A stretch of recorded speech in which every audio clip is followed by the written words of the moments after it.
Speaker साहब, ये presidential speech में पहले पैराग्राफ में प्रेसिडेंट साहब जो हैं वो कांग्रेचुलेट कर रहे हैं इस ऑगस्ट हाउस को। सर, सेकंड पैराग्राफ में वो इंस्पिरेशन ले रहे हैं और गाइडेंस ले रहे हैं कायद-ए-आज़म मोहम्मद अली जिन्ना से, शहीद जुल्फ़िकार अली भुट्टो से, शहीद मोहतरमा बेनज़ीर भुट्टो से। और क्यों इंस्पिरेशन ले रहे हैं? वो इंस्पिरेशन ले रहे हैं कि they were advocates for democracy, tolerance and social justice. और सर, जारी बात है, अगर मैं यहाँ पे मेरा पैराग्राफ हो तो मैं ये कहूँगी कि मेरी इंस्पिरेशन कायद-ए-आज़म मोहम्मद अली जिन्ना के साथ साथ मेरे लीडर इमरान खान के नाम पे भी है। अब सर, अगले पेज पे प्रेसिडेंट साहब फरमाते हैं कि शहीद मोहतरमा Benazir Bhutto was a champion for women's right and always went an extra mile in advancing the women's. Speaker साहब, मैं आपकी तवज्जो हासिल करना चाहती हूँ प्लीज़।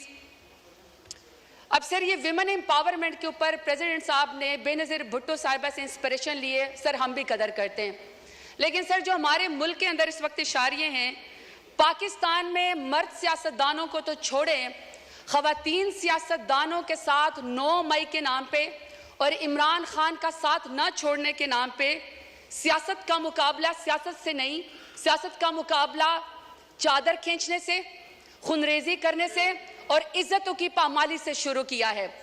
सर, ये मेरे पास रिपोर्ट है HRCP 2020 की। सर, इसकी रिसर्च कहती है कि 90% पाकिस्तानी ख़वातीन ने कहीं पर भी ज़िंदगी के किसी हिस्से में डोमेस्टिक वायलेंस का वो शिकार हुई है।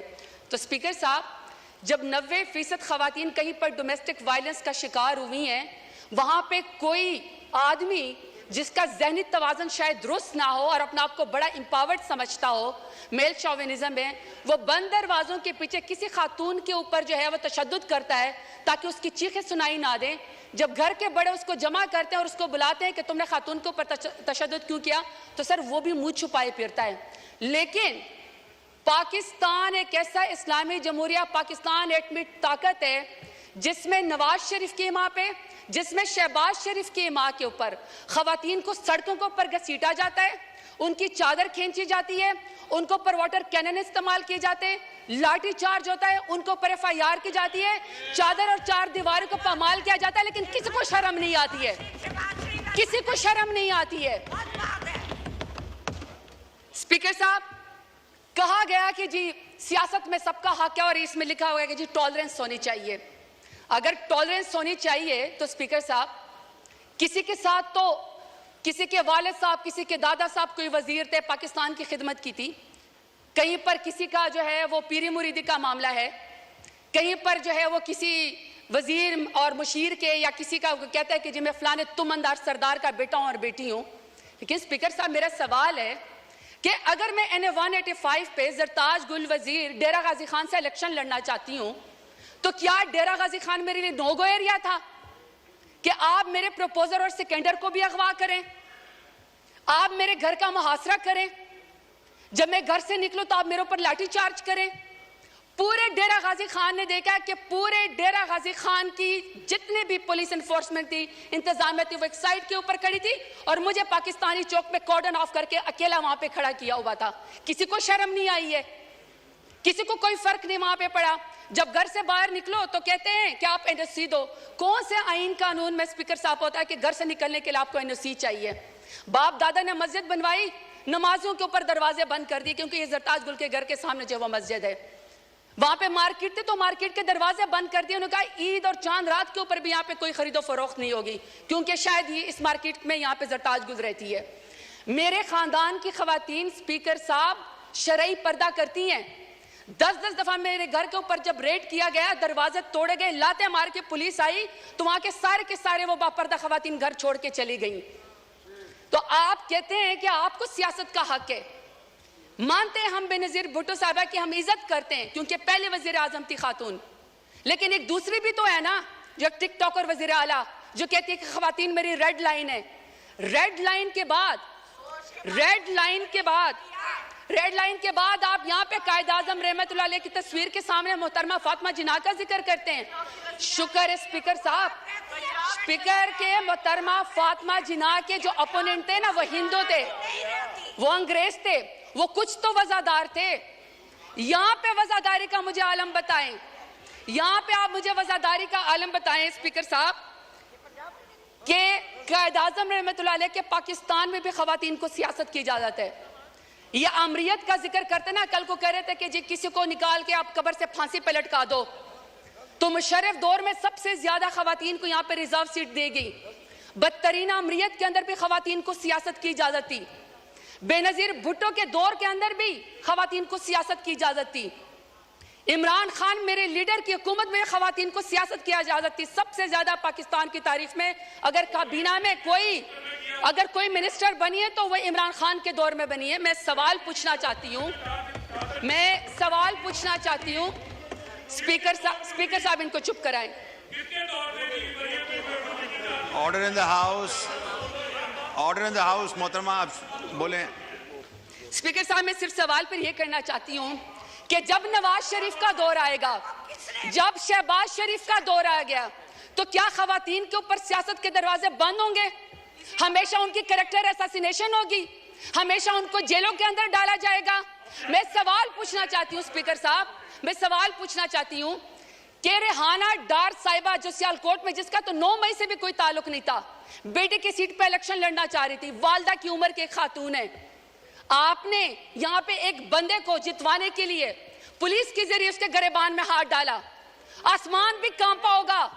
मैं आपसे पूछना चाहती हूँ कि आपको कौन सी सियासी बर्तरी हासिल होगी रेहाना डार को आपको घसीटते हुए और उसके गिरबान में हाथ डालते हुए? स्पीकर साहब हमने तो सुना था कि फलस्तीन में, कश्मीर में मकबूजा जगहों पे यहूदी और हिंदू जो खवातीन के खिलाफ टॉर्चर करते हैं, उनको हरास करते हैं ताकि उनको कोई जो है उसके ऊपर बर्तरी हासिल हो जाए। स्पीकर साहब मेरा सवाल है स्पीकर साहब कि जब आलिया हमजा को, पढ़ी लिखी खातून इंजीनियर है, जब आलिया हमजा को उनकी 3 बेटियों के सामने रात को उसके बेडरूम से बालों से खींचकर मर्द पुलिस वालों ने सीढ़ियों के ऊपर घसीटा, तो मैं शहबाज शरीफ से पूछना चाहती हूँ कौन सी सियासी बर्तरी आपको पाकिस्तान तहरीक इंसाफ के ऊपर हासिल हो गई? अब मैं डॉक्टर यास्मीन राशिद का जिक्र करना चाहती हूँ। स्पीकर साहब डॉक्टर यास्मीन राशिद हैं, एक्स मिनिस्टर है हेल्थ की, और वो इस कौम की खिदमत कर चुकी है, कैंसर की सर्वाइवर है, एक लीडर खातून है। आज वो खातून, एक जमानत उसको नहीं मिलती जो कि बुनियादी हकूक के खिलाफ फर्जी है। आप ये चाहते हैं कि कोई पढ़ी लिखी खातून यहाँ पे सियासत के अंदर ना आए, उसके ऊपर दरवाजा बंद कर दिया जाए? तो मैं पूछना चाहती हूँ फॉर्म 47 वाले वज़ीर आज़म से कौन सी सियासी बर्तरी आपको हासिल हो गई? स्पीकर साहब, order in the house please सुने ऑनरेबल मेंबर बोल रही हैं, सुने जी, आप जारी रखें प्लीज। स्पीकर साहब मैं यहाँ पे बुशरा बीबी का जिक्र करना चाहती हूँ। खातून अव्वल रह चुकी हैं, हयादार औरत है, बापर्दा औरत है, लाख इख्तलाफ होगा इनका, लाख इख्तलाफ होगा स्पीकर साहब इनका, शहबाज शरीफ का, नवाज शरीफ का लाख इख्तलाफ हमसे होगा, इमरान खान से नफरत भी होगी, क्योंकि इमरान खान जैसे बहादुर लीडर तो ये है नहीं, तो चलो आपको सियासत में नफरत होगी। स्पीकर साहब मेरा सवाल है कि दुश्मनी में आप इतने गर गए कि आपने निकाह जैसे सुन्नत नबी, आपने उसके अंदर भी हाथ डाल दिया, कोई बापर्दा खातून भी आपके शर से महफूज नहीं रही। तो मैं पूछना चाहती हूँ कि फॉर्म 47 वाले वज़ीर आज़म से कि आपने बापर्दा खातून की इद्दत के निकाह के केस के अंदर भी हाथ डाल के दुश्मनी की नजर करके खवातीन को आपने क्या पैगाम दिया है? तैयबा राजा, सनम जावेद, आयशा भुट्टा, मैं हजारों के नाम लेना चाहती हूँ स्पीकर साहब, वो जेल के अंदर बैठी हुई हैं, वो जेल के अंदर बैठी हुई हैं, और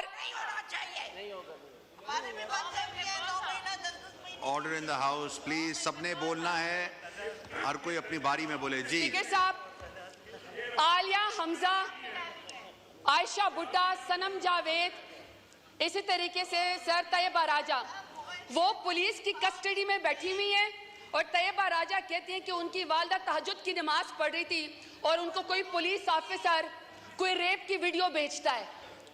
आपने उस खातून की मां के तहज्जुद के टाइम पे आंसू का कौन हिसाब देगा? ये चाहते हैं कि यहाँ पे सियासत हो खवातीन की, ये लंबरदार है खवातीन की सियासत के, ये कमेटी बनाएंगे सियासत खवातीन की। मुझे बताएं स्पीकर साहब, जो वजीर आजम, जो नून लीग 14 शहीदों का खून करके खवातीन के सर से चादर उतार के कुर्सी के ऊपर बैठी हो, तो मैं बताना चाहता हूं न तुम्हारी कुर्सी रहेगी न तुम्हारी बेटियों के सर के ऊपर चादर रहेगी, क्योंकि बेटियां सांझी होती हैं, इज्जत सबकी होती है। ये स्पीकर साहब मैं आपको जरा फैक्ट्स एंड फिगर बताना चाहती हूं। ये 21 अप्रैल 2024 की स्टैंडिंग कमेटी की रिपोर्ट है, पीडीएम की 2 साल की, इंक्लूडिंग इनकी जमात की, पीएमएलएन की। सर इस रिपोर्ट में कहते हैं कि खवातीन कैदियों में 60% इजाफा हुआ है। What a shame. आपने महंगाई तो कर दी, कितनी शर्मनाक बात है कि आपसे मुल्क तो संभाला नहीं जा रहा। आप कश्मीरियों का खून करते हैं, आप खवातीन को सड़कों के ऊपर घसीटते हैं, आप किसानों की पटकी उतारते हैं, लेकिन आपके पोर्टफोलियो पे माशाल्लाह से क्या है कि 60% खवातीन का इजाफा हुआ है कैदियों में। इसका हिसाब हमें कौन देगा? चले छोड़े, हम नहीं मानते। आप हमारी रिपोर्ट को, हमारी इस बात को ये रद्द कर दे, क्योंकि मैं तो पीटीआई की हूँ। जरा अपने माई बाप अमेरिका सुपर पावर की स्टैंडिंग कमेटी की जरा इनकी रिपोर्ट पढ़े। ये जी स्पीकर साहब, ये स्टेट डिपार्टमेंट की ह्यूमन राइट्स कमेटी की रिपोर्ट से जरा ये पीएमएलएन का मैं आपको जरा इनका पोर्टफोलियो बताना चाहती हूँ। वो कहते हैं इनकी नून लीग की पहली हुकूमत का खासा है अगवा, अबडक्शन, दूसरा है जाली मुकदमात, तीसरा है सियासी मुखालफिन का कत्ल, फिर है दौरे हरासत, जिस्मानी रिमांड, फिर है सियासी कारकुनान को हरासा करना, जमानत मिलने के बावजूद दोबारा गिरफ्तार करना, जजों पर इंसाफ न करने के लिए उनके वीडियोस बनाना, शहरियों की जिंदगी को में गैर कानूनी तौर पर मुदाखलत करना, सहाफियों को सच बोलने से रोकना, एहतजाज और नकलो हरकत को रोकना, सियासी सरगर्मियों से ताकत के जोर पर रोकना, और माशाल्लाह रिश्वत, भत्ताखोरी और अकरबा परवी, ये इनका पोर्टफोलियो है पीएमएलएन का। और ये यहाँ पे आके जाते हैं इमरान खान का मुकाबला करने के लिए। शुक्रिया। नहीं सर मुझे सर 5 मिनट चाहिए, मेरी आपसे रिक्वेस्ट है सर। वाइंड अप करें, रिक्वेस्ट है सर, 1 मिनट में वाइंड अप करें प्लीज। सर 5 मिनट रिक्वेस्ट है प्लीज। अभी आपके ज़हन कुरैशी साहब ने अभी बोलना है, आप प्लीज वाइंड अप करें। सर मेरी पहले रिक्वेस्ट ये है कि हमें तमाम खवातीन की रिपोर्ट दी जाए, उनकी हेल्थ की रिपोर्ट दी जाए, और हमें यह बताया जाए कि उनको कितना जो है वो काउंसिल जमानतों के लिए उनको कितना जेल के अंदर 15 से 20 हज़ार खवातीन जो हैं, हमें उसका हिसाब बताया जाए। हम इनकी रिपोर्ट के ऊपर यकीन नहीं करते, क्योंकि पीडीएम और स्पेशली पीएमएलएन की वजह से तो खवातीन के साथ मजालिम हो रहे हैं। यहाँ पे किसी ऐसे इंडिपेंडेंट इदारे को इन्वॉल्व किया जाए जो हमें इस रिपोर्टिंग में मदद दे। दूसरा सर 22.5 मिलियन जो बच्चियाँ स्कूलों से बाहर हैं, उसमें सबसे बड़ी तादाद जो है वो स्कूल की बच्चियों की है। सर हमें उसका टारगेट बताया जाए कि कब होगा। सर तीसरा, खवातीन सियासतदानों को, सर एक सेकंड सर प्लीज, खवातीन सियासतदानों को सर जब आप गिरफ्तार करने के लिए आते हैं, खुदा का वास्ता सर कोई मर्द नुमाइंदा या कोई सर एहलकार जो है उनको ना घसीटे, ना उनको सर हरासा करे, बल्कि सर उनको बुलाएं, खुद खवातीन जो जाके थाने में पेश हो जाएगी। सर आखिर में अपने डेरा गाजी खान के गयूर अवाम का शुक्रिया अदा करना चाहती हूँ। मैं आपसे 2-2 मिनट करके हिसाब मांगती हूँ, लेकिन सर अगर मेरे डेरा गाजी खान के गयूर अवाम ने मुझे इमरान खान के नाम पे वोट ना दिया होता, तो आज जो सरदारों ने मेरे लिए गड़ा खोदा था वो खुद उसके अंदर शुक्र गिर चुके हैं। आखिर में सर के मेरे लीडर इमरान खान के नाम कि सर जो आदमी रियासत की कैद में होकर रियासत को ये कह दे कि तुम्हारा ख्वाब रह जाएगा मुझे डरा हुआ देखना, ऐसा शख्स ने काबिल शिकस्त होता है। सर इनसे कहे शुक्रिया शुक्रिया जी। सरदार मोहम्मद यूसुफ साहब, इसके बाद फिर ज़ैन कुरैशी।